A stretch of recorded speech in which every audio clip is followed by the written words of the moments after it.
తెలుగు రాష్ట్రాలతో పాటు తమిళనాడు, కేరళలో బాహుబలి 2 కలెక్షన్ల పరంగా కనకవర్షం కురిపిస్తోంది. హిందీలో విడుదలైన బాహుబలి 2 గురించి ప్రత్యేకంగా చెప్పనక్కర్లేదని ఆ సినిమా పంపిణీ హక్కులు సొంతం చేసుకున్న కరణ్ జోహర్ ఇప్పటికే అనేకసార్లు చెప్పారు. అయితే తమిళనాడులో బాహుబలి 2 సినిమా హక్కులు ఎవరు తీసుకున్నారు అనే హాట్ టాపిక్ ఇప్పుడు తెర మీదకు వచ్చింది. తమిళనాడులో బాహుబలి 2 ప్రీమియర్ షోలు రద్దయ్యాయి. సాంకేతిక కారణాల వల్ల తమిళనాడులో ప్రీమియర్ షోలు రద్దు అయ్యాయని మొదట ప్రచారం జరిగింది. బాహుబలి 2 సినిమా చూడాలని ఎదురుచూసిన అభిమానులు తీవ్ర నిరాశకు గురైనారు. అయితే తరువాత అసలు విషయం బయటకు వచ్చింది. తమిళనాడులో బాహుబలి 2 సినిమా పంపిణీ హక్కులను కే ప్రొడక్షన్స్ సొంతం చేసుకుంది. అయితే పంపిణీదారులు సరైన సమయంలో నిర్మాతలకు చెల్లించాల్సిన డబ్బు చెల్లించకపోవడంతో అసలు సమస్య ఎదురయ్యిందని తెలిసిందే. కే ప్రొడక్షన్స్ సంస్థ మాజీ ముఖ్యమంత్రి కుటుంబ సభ్యులది.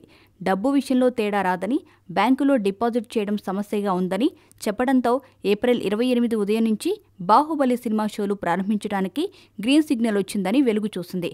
అంతవరకు బాహుబలి 2 సినిమా ఎవరు పంపిణీ చేస్తున్నారు అనే విషయం బయటకు రాలేదని తమిళ సినీ వర్గాలు అంటున్నాయి.